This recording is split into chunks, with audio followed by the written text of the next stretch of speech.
Are you ready to take your business to the next level? Every day there are countless books and articles that are published offering the key on how to make your business a success. It's easy to feel overwhelmed trying to keep up and run your business. That's why Deb Creer created the Business Power Hour. Keep up on the latest trends, best practices, and techniques for how to make your business a success. Let the Business Power Hour do the heavy work for you. Good morning, good morning. I am Deb Creer, and I am passionate about giving professionals the tools that they need to make themselves and their businesses as successful as possible. And I'm excited about today's program for several things. First, we're going to be talking about something that I don't know a lot about, so that's always fun. I love it when I get to learn. And I'm talking to somebody in Colorado. Yay! I've had two guests from Colorado in the last couple of weeks, so this is very fun. I always love talking to someone in my home state. But please join me in welcoming my guest today, Ethan Beaute. Did I say your last name right? You did. Yay! So welcome, Ethan. Thank you so much. Really appreciate it. And I'm glad that you can vicariously get Colorado again. Perfect. I love it. I love it. Well, and you're in the very beautiful Colorado Springs, so that's even better. So before we jump in, let me tell people just a little bit about you. So friends, coworkers, and co-authors, Steve Puccinelli and Ethan Beaute together have been practicing, learning, and teaching the process of increasing sales and improving customer experience with simple personal videos for more than a decade and have sent more than 12,000 videos themselves. Their book, Rehumanize Your Business, was an Amazon #1 bestseller in business sales, business communication, and customer relations. The 800 CEO Read #1 bestseller in its month of release, and a Barnes & Noble bestseller in its week of release. Our guest, Ethan, serves as Chief Evangelist at BombBomb, a software company that helps working professionals get face-to-face through video for clearer communication, human connection, and a higher conversion. A University of Michigan grad and a University of Colorado Springs MBA, Ethan's background is in local television, marketing, and promotion. So again, Ethan, welcome. Thank you so much. I really appreciate that nice introduction, and it's a pleasure to talk with you. And I'm excited that you offered right off the top that you don't know a ton about it, because I'm really excited to follow your lead here, because shockingly, as long as we've been at this, it still is a bit of an undiscovered opportunity to improve the way you're connecting and communicating with people every single day. Right. And obviously I know video. Because we're doing video right here, but that's different than what we're going to be talking about. There's also, and we're going to talk about the different ways that we do video. And I think we all forget that one-on-one video, or we don't even know that it's possible. And then we think, oh my gosh, we don't know how to do it. And all these various things. So that's what we're going to be talking about, is really that true personal communication through video. But let's go back just a little bit and tell us where you got to, where you are today, and how you discovered, 10 years ago that this is your passion. Sure. Yeah. So I joined the BombBomb team almost 9 years ago full-time, and I was doing project work with the two co-founders a couple years prior to that. And so I've been involved since before we had 100 customers. I would guess that at that time, half of them weren't even paying us anything. We just wanted people using the platform. Right. And now we have, well over 55,000 in dozens and dozens of countries around the world, primarily US and Canada, secondarily UK and Australia, but people all over the world. And so I was, as you are already offered, I was running marketing inside local television stations, like your local ABC or Fox station or NBC station. In Grand Rapids, Michigan, which is where I grew up, in Chicago, where I met my wife and we got married, and out here in Colorado Springs, where we've been for more than a dozen years now. And I was just bored of the work. I had been doing it for about a dozen years, pretty much straight out of college, because I had an internship during college at the local Fox station in Grand Rapids. And I was just curious, what else is out there? What would I enjoy doing? What skills are transferable? What would people pay me for? All these things that we kind of wonder about when we start thinking like, what's next? And so I just started doing project work with people. I was working on my MBA at UCCS and doing project work for about 4 or 5 different companies at the time. And I was, fortunately for me, so much of what I was doing in television was highly transferable. A lot of short format writing, a lot of multi-touch campaign building, multimedia campaign building. I think we call it omni-channel now, although the channels have expanded now that we have more digital channels. But, I was doing cable spots and television spots and print ads and digital ads and Facebook ads and et cetera, et cetera. And so I was writing email campaigns for BombBomb and other people. I was writing Google pay-per-click campaigns. I was making some videos as well, and a variety of other things. And so of the people I was doing the project work with, I just really liked the 2 co-founders, Connor McCluskey and Darren Dawson, as much as anyone I was working with. What they were working on, this idea of using video, not to make an amazing YouTube channel or not to have an amazing video on your homepage to represent your entire business for months or even years at a time, but instead lightweight, casual, conversational videos with your webcam or your smartphone to replace some of what would otherwise be 2 or 3 paragraphs of faceless text. Right? The same black text on the same white screen. And so I just liked what they were doing. It is a rehumanizing of the way we connect and communicate every day. So joined them. I left a lot of, total comp. I don't know exactly how much it was, but it was at least 30%, because I was coming from a 70-year-old company. We had a pension plan. It wasn't a great pension plan, but it was a pension plan, which basically doesn't exist anymore. Good healthcare benefits to join this company that, again, was, we were tiny. We were fewer than 10 people. And it just seemed like the right thing to do. The support of my wife was very helpful in doing it. I got a lot of motivation and encouragement. Don't you love it when our spouses are very helpful about this? It's so helpful to be on the same page there, especially when you're making a sacrifice or taking a risk. And so, I'm so glad that I made that decision back then. And it's just been an absolute pleasure, as you can imagine, the change in a business from, 6 or 7 employees and 100 customers to, there are about 140 or 150 of us in Colorado Springs. And again, 55,000 customers all over the world. And it's just been an absolute pleasure to build this philosophy into a legitimate practice with a growing community of people that see this as an opportunity to be their full selves more often and to get better results as a consequence. It's a more effective and more satisfying way to work. I love it. And 150, 140 people in Colorado Springs, that's a pretty good sized company. And so, and it's funny because now, granted, I've been gone for 8 years and I was in Denver as opposed to Colorado Springs, but I'd never heard of it, but it would have been really small when I was there. But I love to see it when companies are growing, and we were talking about this before the program started. I think the pandemic's really going to change a lot of things, especially with video. But, I want to talk a little bit about your book, and I meant to have you have a copy. I see it up back there on your counter behind you. Sure. Can you be Vanna? Yeah. Can you hold it up? Because I just have a digital version. So it's called Rehumanize Your Business, How Personal Videos Accelerate Sales and Improve Customer Experience. It's a great book, quick, fast read, and it really does walk you through this process. And so, that's really what we're going to talk about is why we want to do this. You mentioned rehumanizing, and I think that's, pre-pandemic, we had really gotten into the habit of texting, of emailing, and how many times would we call somebody deliberately knowing they weren't going to be there so we could just leave a voicemail? We got out of those personal things because they take time, and of course the opposite is what we need to be doing.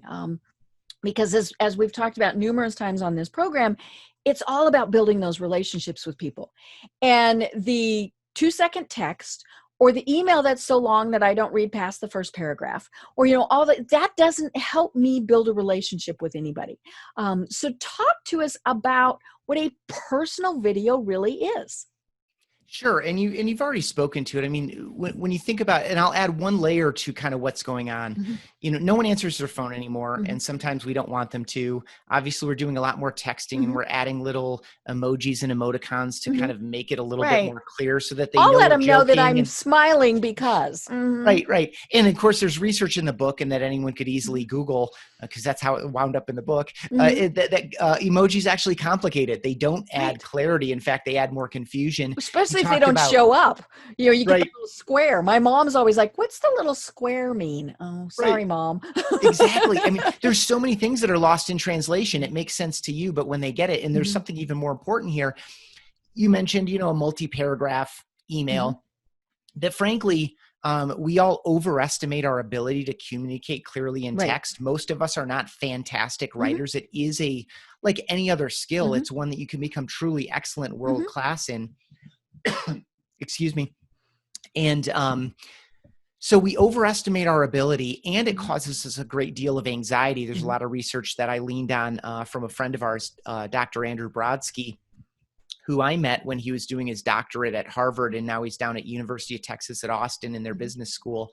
And so he shared a lot of important research that he's done over the years about, again, this lack of clarity and the heightened anxiety where we fuss over controlling every single word in the email. And the crazy thing is, for all the trouble that we go to compose these messages and take care around them and send them off, we're completely giving away control of how that message is received. If I sent you an email, Deb, and you just found out, heaven forbid, that a very good family member or friend had fallen ill, or you had just found out that you won a major opportunity and something really that you were working on for months and was really looking forward to actually is coming to pass, you'd read that exact same email a lot differently as well. You give away, like, your emotional state as the reader dictates how the message is read. And that's why we do things like add all caps or add exclamation points or add emojis, is to try to convey what we actually mean. And so to get to the question specifically, a personal video or a simple video or a one-to-one video, and you can send these to 5 people or 10 people or 100 people at a time. It could be your 10,000 team. people It at could a be, time. Yeah. So you can send these to as many people as you want, but what we're talking about here is a casual, conversational, unscripted video that allows you to just communicate what you want to communicate. It's as easy as sitting across the table over coffee or lunch from someone and just explaining something for 30 seconds or 52 seconds or 2 minutes if that's what it takes.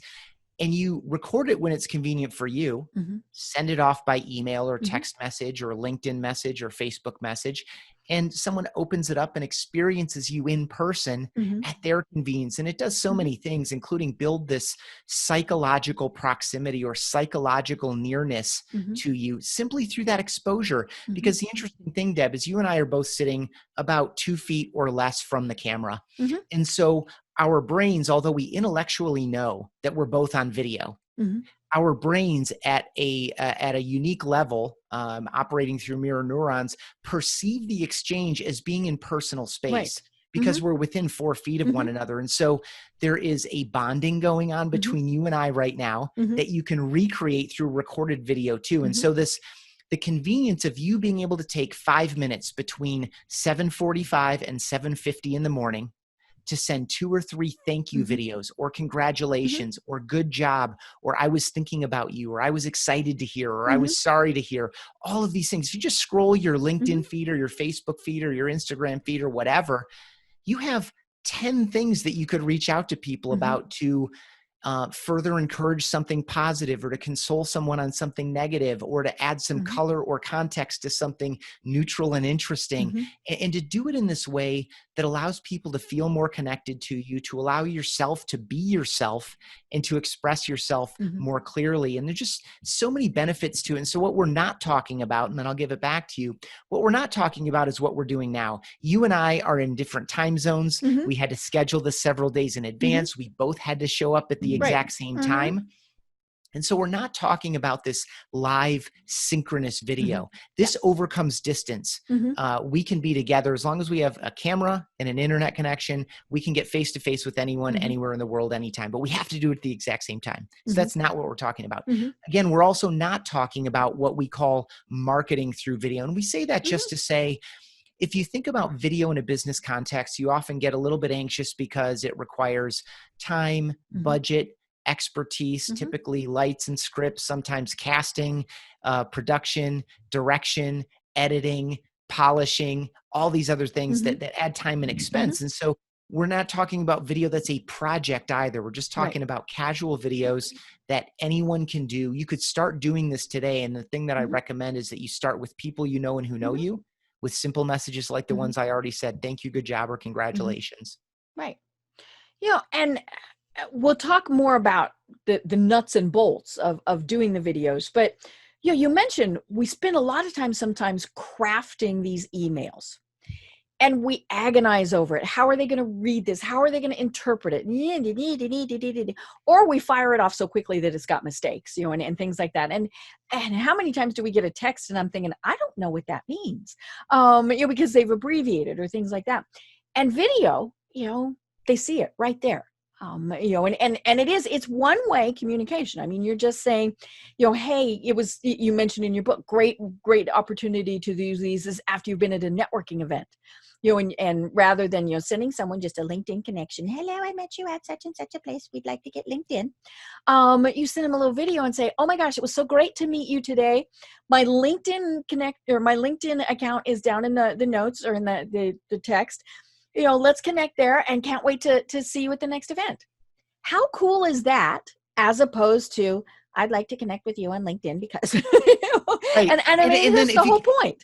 Yeah. And if you can go next level and add something, like if you actually, back when we were spending a lot more time in person with people, and as we will again, and as some of us are starting to do, to add, in addition to what you already offered there, add this, like, gosh, when you shared that story of X, Y, or Z, that's still with me, or that changed the way I think about this other thing, like the things that were actually meaningful to you or interesting to you or curious to you, to share that back to another person means so much to him or her for a few key reasons. First, it allows them to know that you were listening and paying attention, and that you found something meaningful in the connection and in the conversation. And so often we hold those things to ourselves for no good reason. I'm telling you, our lives and our businesses are so much more satisfying and effective when we can make these connections with other people. The other thing that you're allowing, and this is one of the deepest needs of every human, and I don't care if you're one of those like pedal to the metal type A kind of people that are just like really super aggressive. You need this just as much as anyone else. You need to feel seen. You need to feel heard.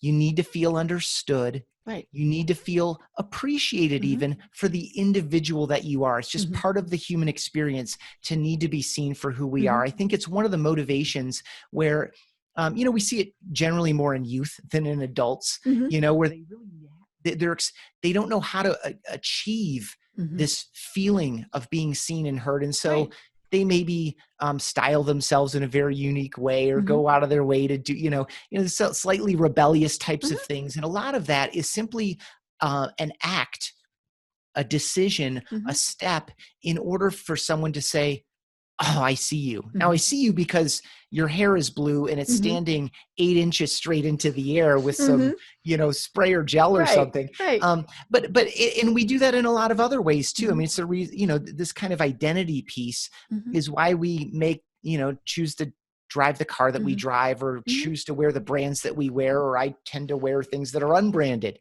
because I don't want to wear brands, And so a lot of these things are really about how we see ourselves and how we want other people to see us. And so to have this validation where someone takes that extra step and says, Deb, it was so great to connect with you last evening at the such and such. I thought it was a pretty good event. I thought it actually ended a little too early. We should maybe schedule these for an extra hour next time.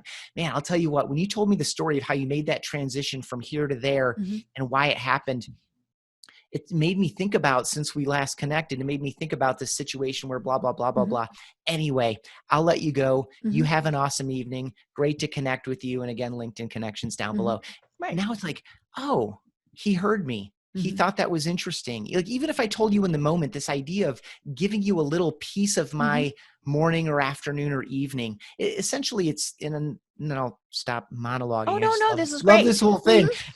It's, in a way, you can think of these as kind of a modern day handwritten note. The handwritten note's two primary jobs are to say, I made this just for you, right? There's no faking a hand. Well, I guess there are. I'll save that for just a moment. Yeah. Is to say, I made this just for you. And then the other thing is to put your personality on the page, not just the words you choose, but actually in your handwriting, there's some degree of personality. You and I, Deb, could write the exact same thank you note to the exact same person for the exact same reason, but we're going to say it a little bit differently, and our handwriting is going to be different, and our personality is going to be on that page. And so this is very, very similar, but instead of handwriting to represent us, we have face, voice, personality, tone, pace, enthusiasm, sincerity, gratitude, and all those subtle things that are lost when we go pen to paper, or when we go to the keyboard, or when we go to even a voicemail. I mean, some of that comes through a little bit more in a voicemail, but I would much rather get a thank you video than a thank you voicemail. Right. You know, and I'm thinking it's also okay to really add a personal touch in there. So I might say, you know, oh, and by the way, you know, as I'm ending up my video with you, oh, by the way, Ethan, you know, hope your son has a great senior year in high school. You know, perfect. Again, because that was something that we actually talked about before we were starting. You know, it really did show that we paid attention. You know, and we all know that what do they say? The sweetest sound is your own name, you know, and knowing that we were acknowledged and paid attention to, and you know, and you know, you might, you know, with you might say, oh my gosh, that was a great tie. Where did you get that? Or, you know, whatever it is. I mean, you know, just adds a little extra personal touch in there so that people knew you were paying attention, because it gets really easy for us to think, as you were saying, that people weren't paying attention. You know, and so that's where this really is such a great touch to be able to add in, you know, and clearly there are times where we still have to put things in writing, you know, maybe it's instructions, maybe it's follow-up, maybe it's whatever. And so this is not taking the place of emails or those other types of communication. It's just, this really is more just for the little personal things that you want to say to somebody. Well, it's really for it.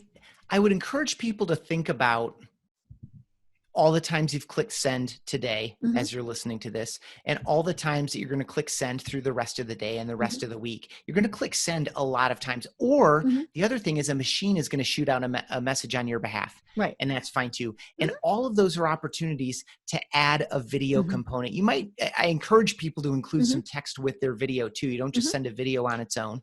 Right. It might be, here's the link to what I was talking about. Or, yeah. I mean, we can add some strategic recommendations around the ways to use text, but I would encourage people to think about every time you're clicking send is an opportunity to be more clear or to build a closer connection or whatever. And so in the case that you are sending some onboarding emails to a new customer, someone that is just getting started with your product or your service or your team, and you're doing these onboarding touches, you might include hey, meet the team. Now that we're going to work together to get this thing done, or to onboard you into our service, or to, you know, whether it's initiating a loan or making a real estate transaction, or starting with a financial advisory, or now we're committed to do this coaching and consulting engagement over the next 6 months. You might do like a little meet the team video, right? Because I'm your salesperson, but now I'm turning you over to your actual consultant and the assistant to that consultant. And now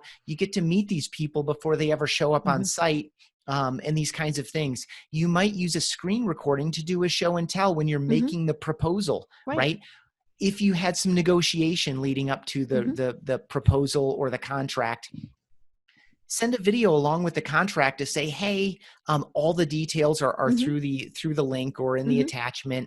I wanted to bring to your attention, I know we talked about this, and this. I want to let you know, especially when you get to page 4, you'll see that we included those elements very specifically in there at the percentages that we described last week. And, you know, if you have any questions, blah, blah, blah. Any points of friction that you tend to get, points of confusion, whether it's early in the sales process, whether it's at the point of commitment, whether it's an onboarding, whether it's toward the end of a contract or a renewal cycle. You know, what are the things that people worry about or wonder about? What are the frequently asked questions? What are the points of confusion or frustration? Or on the positive side, what are the points that get people excited? What are the things that really tip people who are on the fence to say, oh, I can't not do this, right? double negative, super strong.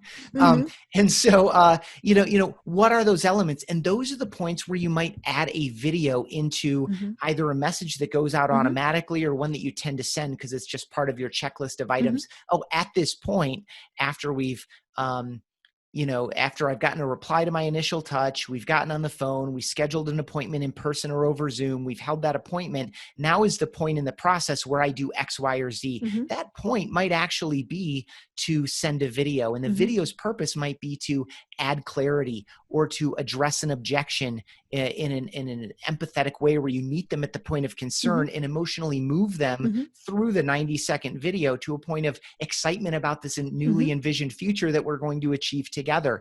And so all of these touch points are opportunities to add video. Mhm. And, where we started the conversation around these like nice personal touches, that is all money in the bank. Mhm. That is why people say yes to giving us a referral Mhm. or giving us an online review or Mhm. to renewing the contract or to signing up in the first place or Mhm. whatever. Like that how we feel about people Mhm.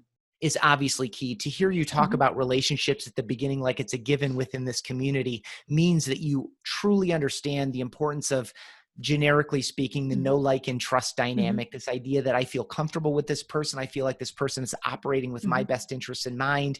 They're not selfishly Mhm. motivated. They are relationship oriented. Not that customers say these things to themselves Right. explicitly, Mhm. consciously in their own heads, but they're the things that people can feel. And frankly, too many of our businesses are too commodified right Mhm. now not to take this little extra care to have people feel more connected to us and let them know Mhm. that we really, really appreciate them engaging with us at all, because every customer is a privilege. Right.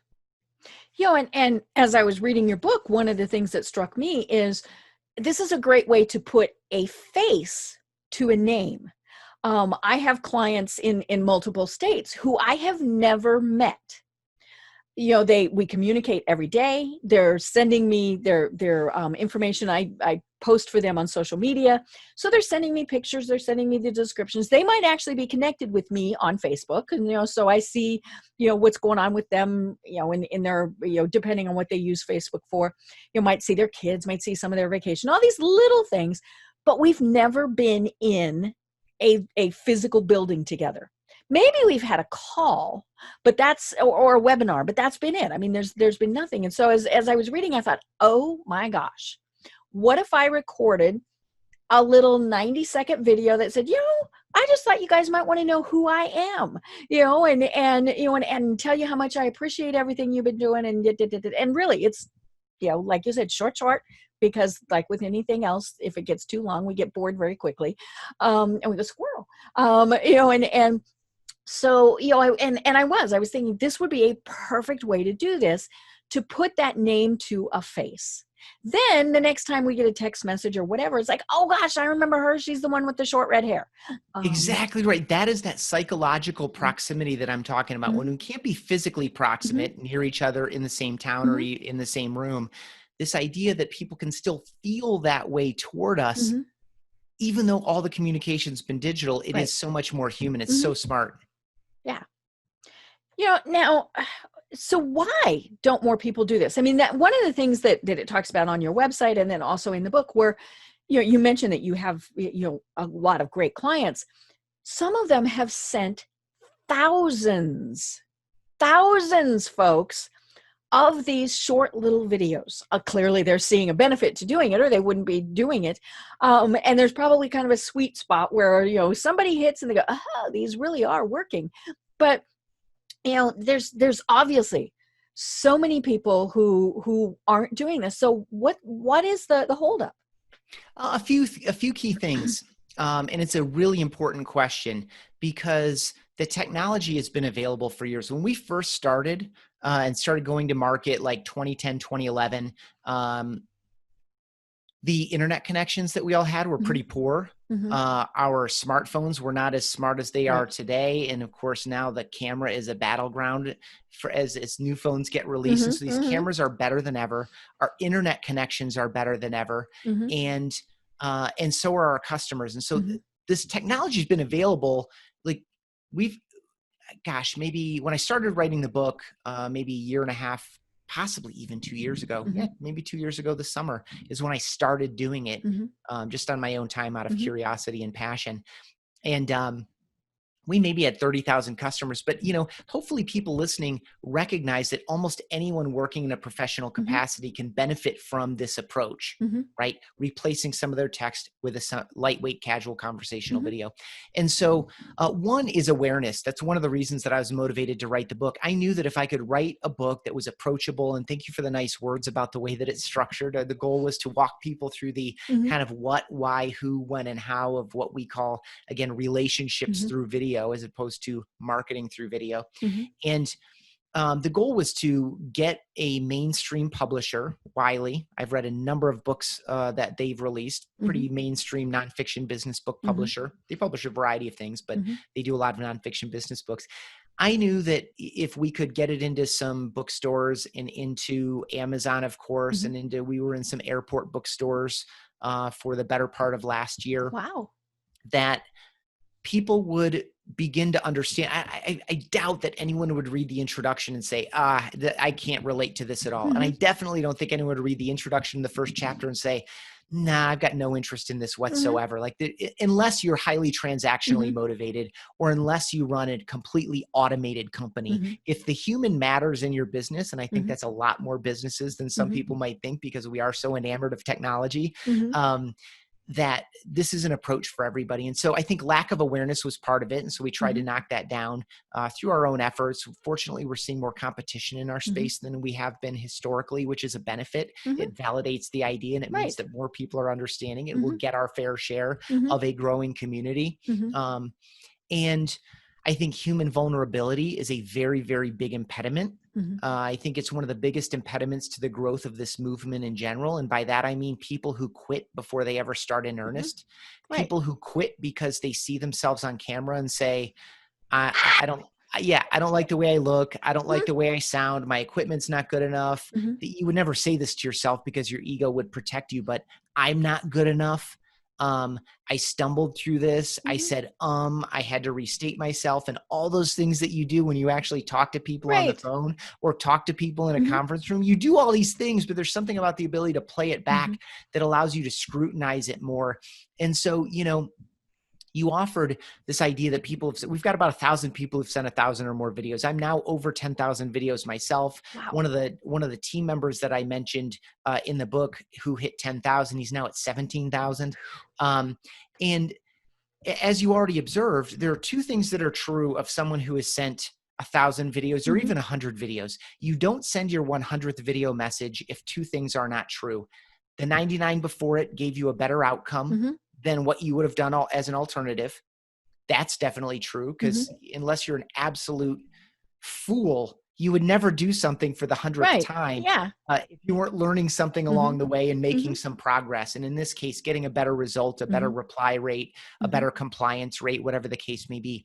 The second thing that would never happen is you would never do your 100th video if the 99 before it were not fast and easy to do. Right. And so if you're thinking, I got to do another one. Right. So if you're, because so some people might be thinking right now, can't I just do this myself?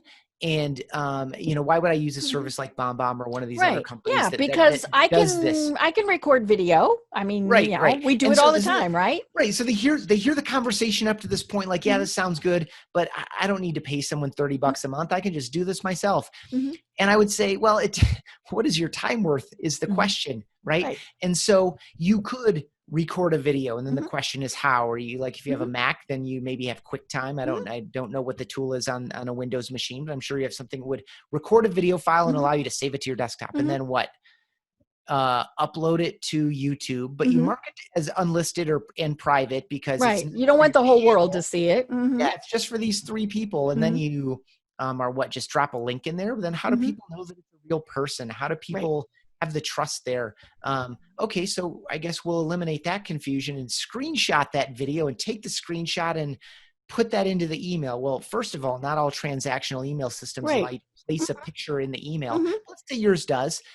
Now you want to link the picture over to the YouTube video and then you send it, and then people maybe click it, but you don't know because it's Right. not tracking anything. And then they're watching the video in YouTube, and what happens at the end of a YouTube video, it serves you up 30 more videos Right. to watch. And then squirrel. Right, totally. YouTube's goal is to keep you watching YouTube videos. Right. And so anyway, you could go through all those steps. You could hack this thing. You could try to add a video that you recorded on your phone to an email, but it's probably too large in file size to successfully attach. And even if you can attach it and send it, the other person's incoming inbox probably won't accept an attachment. Because they're big files. Correct. And even if they do, here are a couple of the flaws. One, they don't see you. Two, it's download this giant attachment that's now going to be buried in the bowels of your phone. And they might have an email provider or a company that said, no, you don't download stuff.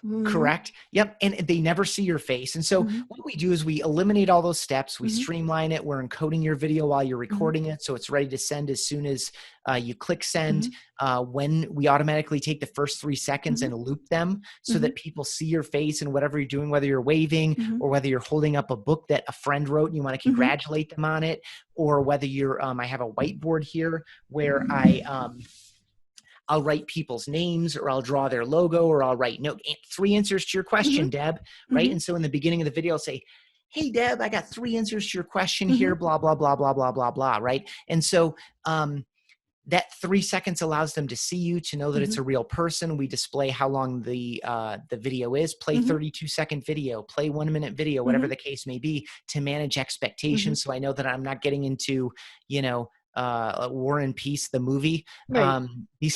So, and that's just how we do it. There are a number of other companies. You can look at them. Most of them offer free trials like we do. And so they all have a variety of features. I mean, that's the thing, is you need to get what works for you. Correct. And so, the tools are more available than ever. The internet connection and the camera quality are better than ever.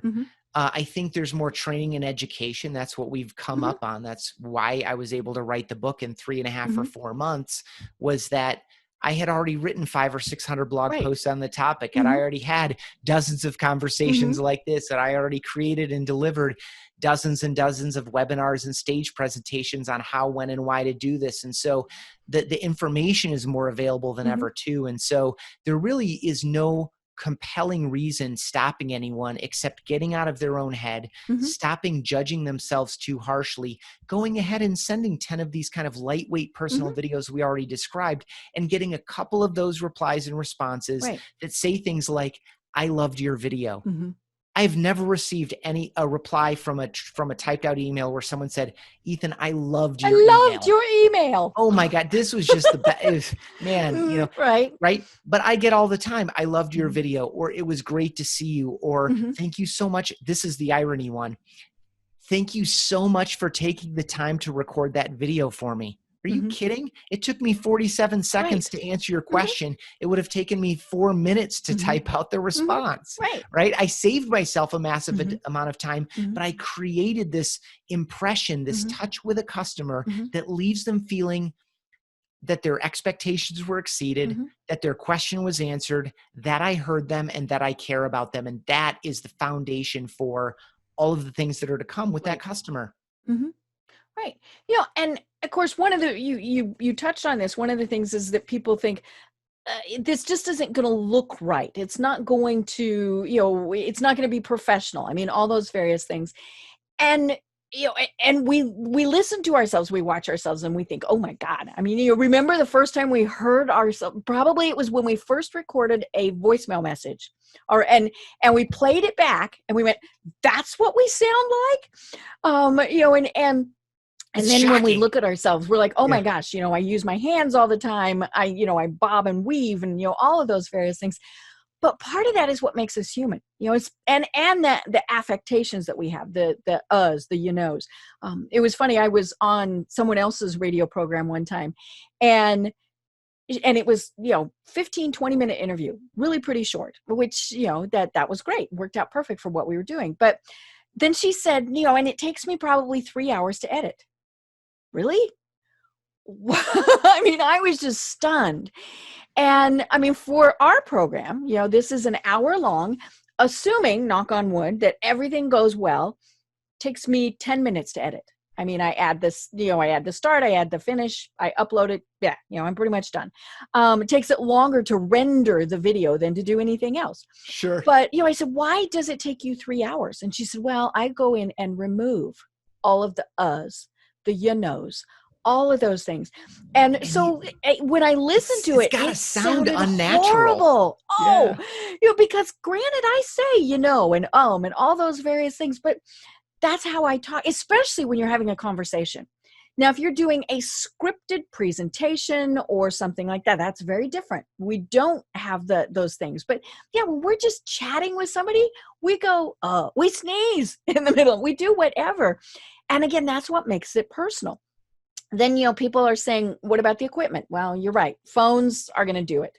And if not, your computer probably comes with it. I actually, for this program, I have a standalone camera, standalone webcam that normally would sit on top of my monitor, but I have a big monitor, so I'd be looking up at it.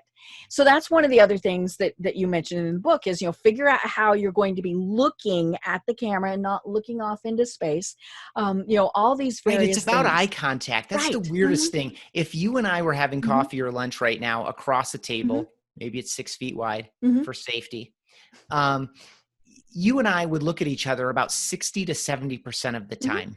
Right. The listener tends to make more eye contact than the speaker, but we go back and forth on speaking, and we settle out at about 60 to 70% of the conversation we're making eye contact. That is how we connect as fellow human beings. Our eyes, I had a guest on my show who is an emotional intelligence expert. He also holds 7 US patents in the analysis of facial coding data. So he's all about like the face and the way we interact with the face. And he bottom line so much of his research by saying that the 25 square inches right here that include our eyes and nose and mouth is the richest visual territory on the planet. It's where our eyes go all of the time. And so it's just filled with information. So this idea that you would look off screen or you would look away, or the very worst thing you can do in the style of video is look at your screen or look at a piece of paper and read a script. You might just as well have copied and pasted the script into an email because it's going to be more effective than reading it at somebody because of the reason you just described. It's about who we are. And I want to make a special point here because a lot of people think, well, I'm not really a video person. I don't have that. I mean, Deb, you have a bright personality. You have joy in what you do. You smile a lot. You have a lot of enthusiasm. And so some people listening to this might say, yeah, that's fine for Deb. She hosts a show. She's just got that kind of energy about her. I'm obviously super passionate about what I do. I'm a fast talker. It's a joy to be in these conversations and to spread this message with you and with all of the listeners. And so, and I've done, again, 10,000 videos. What you're experiencing is partly a result of practice and being very knowledgeable and excited about the information I'm talking about. So some people might be sitting on the sidelines saying, that's just really not for me. And you're not hosting a video show. Right. You're not doing you're talking. You're not doing the introduction on the Tonight Show. You're not hosting the Super Bowl halftime show. You're not appearing in the next Will Ferrell movie. You don't have to carry a scene. This is about you. And so if you're one of these thoughtful, soft-spoken analyst types, that's okay. That's perfectly fine because you go to meetings, you get on phone calls, you swap messages, who you are is the essence of what this is all about. And your imperfections are part of what make the whole thing approachable. To your point, the ums and ahs and our willingness, A, to record them and B, to share them with other people demonstrate this level of vulnerability and openness and trust that people immediately reciprocate. They don't do it at a conscious level, but when you can be yourself and send yourself, people are immediately attracted to it. They connect to it. They relate to it. They respect it. And it's just an instant connection because of your ability simply to be yourself with someone else. Right. And There's other things to consider as you're getting ready to do these. I mean, obviously we were talking about the camera. Microphone is a big thing. I mean, you and I both have big USB mics, but that's because we're doing podcasts. I mean, that is what these are for. When I'm not doing a podcast, I'm not using this big mic. I don't need to, and then I've got an earpiece in. I have my little CIA earpiece, Nice. and part of that is, and I just don't like headphones, and so I got this little earpiece. For most people, speakers are going to work, and of course, if you're just recording a one-way video, you don't care about the speakers. Right. It's not about the Right, production value. It's right. about the message, the Mhm. targeting, the relevance, and the Right. human Yeah. connection. And then other people will, how should I be set up? Well, for the people who are listening to this, I have a very plain background behind me. Ethan has his very professional office, even though it's a home office right now, because we're all home. And And by it's the way, funny. this is my bedroom. We live in a very Right. small Mhm. home, and it was the only room in the house when Mhm. we all went home where I Yep. could not interrupt Mhm. my wife and son and not Right. be interrupted Mhm. because I can close the door. And so Yeah. it's like I made a Mhm. bed, like I Mhm. sleep right there. Yeah. Like, Oh yeah. Yeah. And I got this screen fairly recently. Behind and it's funny, I tell people it's like what we used to, for those who are just having to envision it, it's like the backdrop we had for our 6th grade pictures, right? It's that gray thing that we stood in front of. And behind it is obviously my office wall. It's very professional. It's, all these things, but it has some sayings, some cute little pictures. And I had several of my radio guests say that was distracting to them hmm, because they got caught up in trying to see what it said and all of those things. So for the program, I have the gray screen behind me. And then, but for regular chats, I would not have this here because again, part of it would be getting, letting people to know me. And, it's funny that as the other thing that I was thinking about that has become the trend, the pandemic trend, green screens.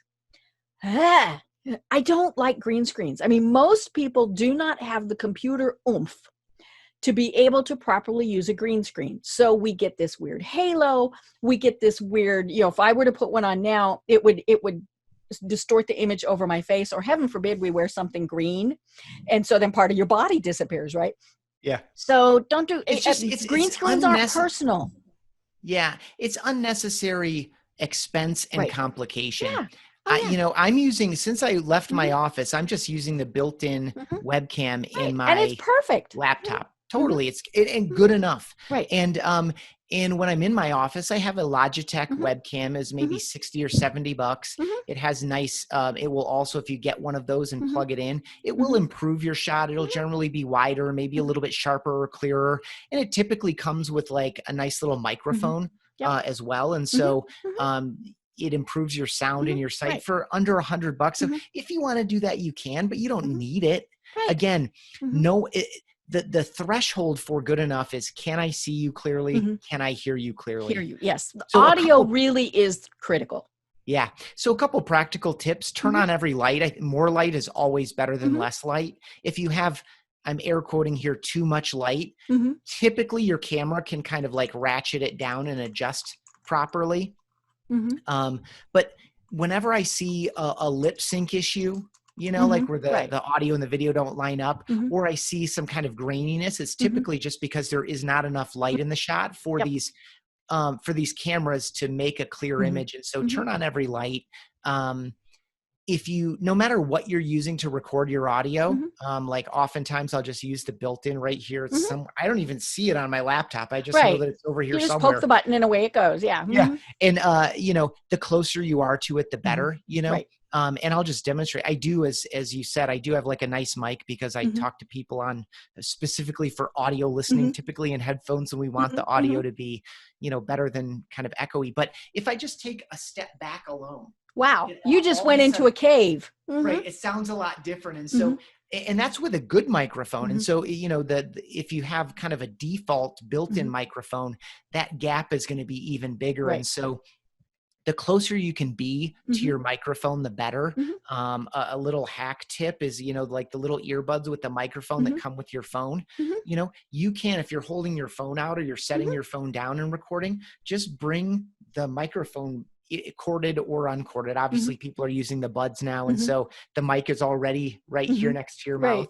mouth. But you can just bring that little microphone closer. Anything you can do to be closer to the microphone is better Right. than being farther away. There'll be less echo, less space, and less ambient noise crowding it up. And I know but you'll learn those things. Right. And so, by the time you do your 5th video or your 8th video or your 12th video, you'll already see little things like, to your point of minimizing distractions behind you, right? Oh, okay. So I'm going to move this and move that. It's okay if it was the other way in your 7th video, but now it's fixed in your 8th. And it's okay if it was in your 70th video, but now it's fixed in your 80th video. It's like you get better along the way. You learn, you grow, you're just, especially if you're working in a community with other people and you're sharing tips and things, or you're, joining us on our free webinars and stuff, you'll pick up things as you go on the journey, and you'll get better and better. So don't let this imperfection out of the gate and the initial discomfort be the reason that you don't get to your 10th video or your 20th video. Now, there are some things that we do need to make sure, and especially because right now we're all home officing. And as you said, like you're in your bedroom. We don't need to see the bed. And it's funny. I had a friend who was saying that, her home office was her bedroom, exactly like you're doing. And her bed was behind her. And she said, she didn't think anything of it until somebody finally said, "Where'd you get your bedspread? I think it's cute." Yeah. And now her bed was made. It was very neat. It was very tidy. But she said, okay, obviously this is not what I want people to see. And so she just bought a simple screen to put behind her. If, all these various things, you do want it to be professional. I mean, if the wall behind me, behind this screen, has something I don't want people to see, obviously I'm going to have the screen. But that's also why, as Ethan said, the first ones that we do of these personal videos, we send to our friends.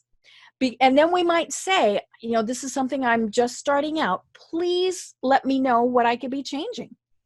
Yeah, love it. I love the idea. And again, low threat, people you know and who know you, people you like and who like you, people you trust and who trust you. And not the big client you're hoping to land. Right. Although, I mean, just the act of doing this alone is so differentiating today that you'd probably be okay doing that. Although to your point and to our conversation to the moment here, it is better to start in a lower threat situation. You'll be much more comfortable, much more confident. You're not going to be as nervous recording it. Yeah. And so, people who are listening can't see it, but I chose this spot. There's a window right here, so I get some natural light throughout the day. I have a lamp on this side of my table. I'm always at a standing desk. I just like standing. It also gives me, frankly, for video in particular, it gives me more energy. It's like there's something about posture and body language is more natural. And so I just have more energy when I'm standing. But you can do it sitting as well. That picture over my shoulder, it used to be something else, but it was in a glass frame. Oh, so it reflected. And so it just threw a reflection. You couldn't see what was in there. And so I just walked through my house. I was like, oh, here's a painting that isn't behind glass. That's small and fits in that spot. So I'll just switch those two things out. I left the mirror up. I think maybe it adds a little bit of visual interest and hopefully not too much distraction. I have a stack of my own books that you were kind enough to reference earlier, and I, pulled one off, but I also put, a plant on top of it. I have a number of plants in my in my home because I brought them from my office. I have a bunch of plants in my office. Oh, yeah. You needed to save them. Totally. Absolutely. And be able to water them regularly. And, a couple of times on a couple of, I was uncomfortable doing it, but it was recommended to me to take the book and prop it up on top of the stack of books so that it was even more visible. That's not my default. And so, it's there if people want to, for someone like you who knows that it exists, it's a conversation. And it has a bright orange cover. Yeah. But for people who don't know or don't care, it's just a thing that's over there. And I'd rather have the greenery to kind of add a little bit more life besides myself to the frame. So there's just little things that you can do. And this wasn't, so I probably did 100 videos here in my bedroom before I made a couple of these adjustments. Because, at a certain point, you see yourself on Zoom enough that you're like, I should maybe change that, that kind of thing. Yeah. It might have nothing to do with, it's just like, okay, I need a different plant there or something. Yeah. And you get to know, again, with a window, Mm-hmm. you get to know what the light looks like at Mm-hmm. different times of the Yep. day. So I have a white desktop, Mm-hmm. and in about 30 minutes or so, the light is coming in a Oh, it's way going that to reflect. bounces off the Mm-hmm. white desk, comes Mm-hmm. like my lighting at this time isn't Mm-hmm. great, Mm-hmm.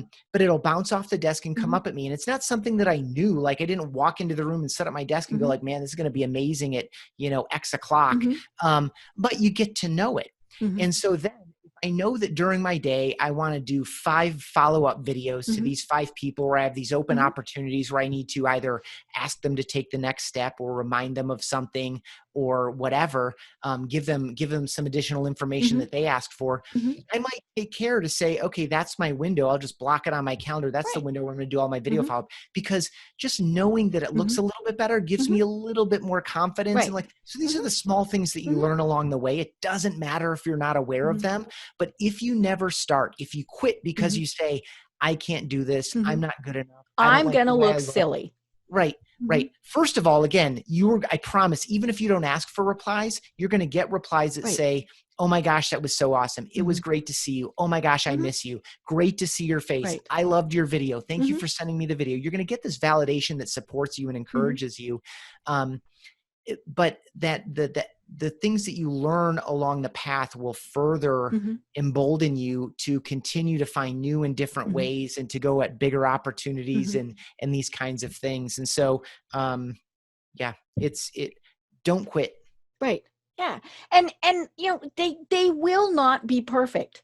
If we had to wait for them to be perfect, they wouldn't be. And again, that comes back to, it seems stilted, it seems produced. And that's Exactly. okay. I mean, that's what a commercial is for. That's what a marketing video is for, things like that.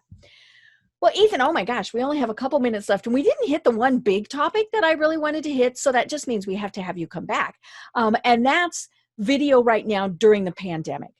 We have almost completely lost it, at least for right now, where we are recording this in July of 2020, because we do have people who listen to these and watch them further on down. Totally. We're not meeting in person. And more than likely, that's not going to happen, especially for some of us, for quite a long time. And so I think video, we have to do video. I've started an online networking group primarily just to see other people.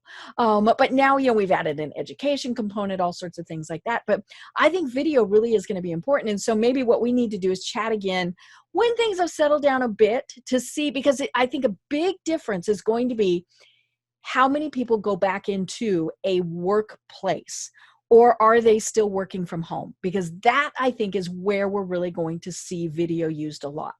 People are having their team meetings on video, sending these quick little emails like this. But for now, folks, just think the great way that you can be doing this. We're not networking. We're not going and seeing the people that we used to see once a month, once a week, whatever. Think of doing these short little videos, and so, Ethan, go ahead, pitch your company. We want to know what BombBomb can do. Sure. And I would love to have that conversation. It's interesting that we got a lot of interest, especially when the pandemic was on the way up and people were even less clear what was going on. But it's interesting. The problem that we solve today is the same problem we solved for thousands of people 5 years ago, which is even when you can see people face to face, you don't have the time to overcome the distance, or you don't have the opportunity to get face to face with people. So we call this face to face at scale. Again, in 10 minutes, you can create these in-person moments with 10 different people. So again, we're called BombBomb. You can learn more about us at BombBomb.com. It's just the word bomb twice. Again, then we can maybe include that in a follow-up conversation too. How did we land at that name? I know. How'd you get that name? Right. It's BombBomb.com. It's just the word bomb twice. The book is called Rehumanize Your Business: How Personal Videos Accelerate Sales and Improve Customer Experience. You can find that at BombBomb.com/book, or just search Rehumanize Your Business at Amazon. And as you said, it's a bright orange cover. And again, my name is Ethan Beaute. It's Ethan. Last name is Beute. I welcome a connection on LinkedIn. I will send you a video via LinkedIn message if you tell me that you heard this conversation. Cool. And that's why you're reaching out. So include a note with it. And I tend to do that with most people anyway, unless I'm like super buried in a week. I always try to use our Google Chrome extension, for example, to record a video, grab the link, and drop it straight into into a LinkedIn message. So we make it easy to record and send these messages and to see who's opening the emails, who's playing the videos, who's clicking links.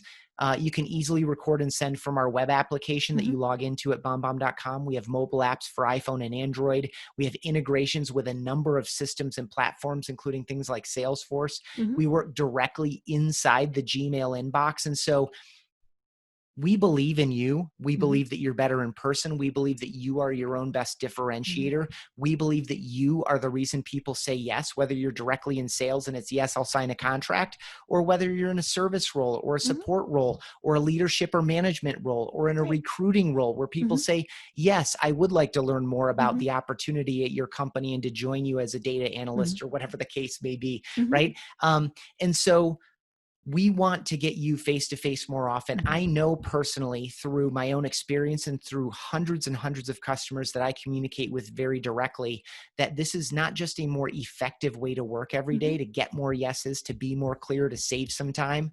It's also a more satisfying way to work in relationship with your team members, with your potential customers, your strategic partners, your suppliers, and of course, the people in your personal and professional network. This is a more satisfying way to work because you get to be yourself and to be in better relationship with other people. Right. And that's what it's all about, is building those relationships. And it's funny because I had a conversation with somebody not long ago on the program where she said, we really don't build relationships with vendors. I think it's it depends on what it is. And, if it's, or maybe they're never going to buy from you, but they might refer to you, all those various things. And where's the harm in sending a 60-second video to somebody? They might never use you. They might never refer to you, but they still went, ooh, that was cool. And maybe you brighten their day, which, in this time, okay, if you can brighten somebody's day, that's even better. Deal. I hear that one all the time too. It's like, oh my gosh, I just got that yesterday. I did. Steve, my co-author, and I did a webinar for a gentleman and his team on Monday. And he sent me a message because I got him all fired up again. He was already a customer and he had already sent like 700 videos or something, but he got all excited again as people do when they get this message like, oh yeah, I should be doing this more often. So he sent he found out that one of his team members had to put her dog down because he was very, very sick and aged, et cetera. And so he just sent just a thoughtful message to console her and to thank her and to prop her up a little bit. And the reply back was, oh my gosh, this didn't just make my day, it made my week. These are the little things that people do not forget. Maya Angelou, people will forget what you said, people will forget where you did, but people will never forget the way you made them feel. That is the foundation for running a successful business. Right. And normally I ask for final thoughts, but that was a perfect final thought. Good. So we're going to leave it at that. I am Deb Creer. I've been having a great conversation with Ethan Beaute. Can't wait to do it again. And we will. I mean, I think it's really going to be important to talk about video as we're coming out of the pandemic and settling back into, as I call it, normal, your new normal. So until then, everyone have a great day. Tune in for our next program for even more trends, best practices, and techniques for how to make your business a success. The Business Power Hour, hosted by Deb Creer, is proud to be part of the C-Suite Network.